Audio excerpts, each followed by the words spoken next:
Shalom Bapak Ibu sekalian yang dikasihi Tuhan Yesus Kristus, selamat pagi, apa kabar? Saya harap Bapak Ibu semua dalam keadaan sehat. Pada pagi hari ini kita akan merenungkan firman Tuhan, namun sebelumnya saya mengajak Bapak Ibu untuk berdoa. Tuhan Yesus, terima kasih untuk kesetiaan Tuhan, kebaikan Tuhan di dalam hidup kami. Pada hari ini kami akan merenungkan firman Tuhan. Tuhan memberkati, Tuhan menolong kami sehingga kami makin hari makin mengerti isi hati Tuhan. Terima kasih Bapa, dalam nama Tuhan Yesus kami sudah berdoa. Amin. Firman Tuhan pada hari ini terambil dari Ulangan pasal 3 ayat 26 sampai 29. Ulangan pasal 3 ayat 26 sampai 29. Saya akan bacakan, Bapak Ibu saya persilakan menyimaknya dalam hati. Ulangan pasal 3 ayat 26 sampai 29. Tetapi Tuhan murka terhadap aku oleh karena kamu, dan tidaklah mendengarkan permohonanku. Tuhan berfirman kepadaku, cukup, jangan lagi bicarakan perkara ini dengan aku. Naiklah ke puncak gunung Pisgah dan layangkanlah pandangmu ke barat, ke utara, ke selatan, dan ke timur. Lihatlah baik-baik, sebab sungai Yordan ini tidak akan kau seberangi. Dan berilah perintah kepada Yosua, kuatkanlah dan teguhkanlah hatinya, sebab dialah yang akan menyeberang di depan bangsa ini, dan dialah yang memimpin mereka sampai mereka memiliki negeri yang akan kau lihat itu. Demikianlah kita tinggal di lembah di tentangan Bet-peor. Bapak Ibu sekalian yang dikasihi Tuhan Yesus Kristus, kita tahu Musa adalah seorang tokoh yang luar biasa. Dia diminta oleh Tuhan, diperintahkan oleh Tuhan untuk memimpin bangsa Israel keluar dari perbudakan bangsa Mesir.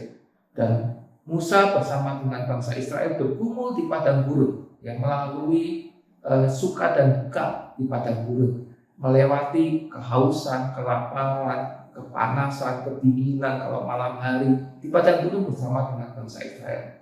Di penghujung ketika mau masuk tanah Kanaan, Musa berbuat salah di hadapan Tuhan. Akibat perbuatan salah ini, Tuhan melarang Musa masuk ke tanah Kanaan. Tetapi Tuhan malah menyuruh Musa untuk mengutus, memerintahkan Yosua yang memimpin bangsa Israel untuk masuk tanah Kanaan. Di sini Musa sudah meminta ampun sama Tuhan, sudah memohon belas kasihan Tuhan. Tetapi ketika Tuhan sudah memutuskan, tidak bisa diganggu-gugat. Tuhan tetap melarang Musa masuk ke tanah Kanaan dan meminta Musa memerintahkan Yosua yang masuk ke tanah Kanaan. Bapak Ibu sekalian, bisa dibayangkan betapa kecewanya Musa. Jerih payah dia, kerja keras dia, ternyata hanya membuahkan hasil. Ternyatanya dalam tanda kutip ya. Ternyata hanya membuahkan hasil sampai di perbatasan tanah Kanaan. Tidak sampai masuk tanah Kanaan. Tetapi kita melihat bagaimana Musa ini seorang yang lapang dada. Dia seorang yang takut Tuhan. Dia seorang yang mentaati perintah Tuhan. Dia tidak komplain, dia hanya minta maaf, minta ampun sama Tuhan. Kalau Tuhan tetap pada keputusannya, dia tidak berbuat apa-apa. Ya sudah, itu sudah kedaulatannya Tuhan. Ini luar biasanya Musa. Musa tahu bahwa dia salah. Musa tahu bahwa Tuhan berdaulat. Apapun jerih payah dia yang sudah dia lakukan selama dia hidup, itu tidak membuat dia mengharuskan Tuhan mengikuti keinginan dia. Nah Bapak Ibu sekalian, kalau kita membayangkan diri kita sebagai Musa, kita sudah melayani bertahun-tahun, sudah memberikan sumbangsi yang besar sama gereja. Kemudian di puncak ketika seharusnya kita yang naik ke podium, ya, seharusnya kita yang mendapatkan kemuliaan, ternyata tidak, orang lain yang dapat. Gitu. Bagaimana perasaannya? Kita sebagai anak Tuhan harusnya belajar dari Musa. Tuhan tidak bisa kita atur dengan segala macam kehebatan di dalam kita melayani Tuhan. Tuhan punya rancangannya sendiri terhadap hidup kita.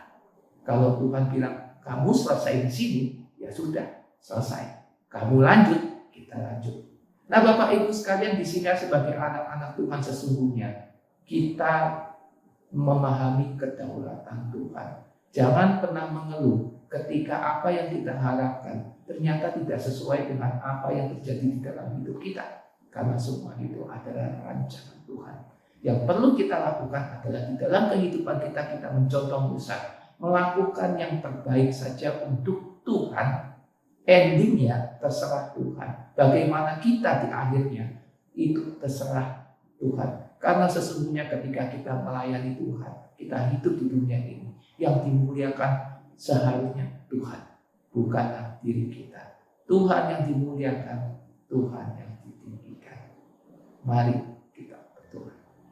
Tuhan Yesus, terima kasih kami sudah merenungkan firman Tuhan. Biarlah melalui renungan hari ini kami belajar melalui Musa bahwa kami dalam hidup kami, apapun yang kami lakukan, tidak membuat kami mengharuskan Tuhan mengikuti keinginan kami. Tetapi kami tetap menyadari bahwa Tuhan berdaulat atas hidup kami, dan setiap apa yang kami lakukan adalah untuk kemuliaan Tuhan. Terima kasih Bapa, dalam nama Tuhan Yesus.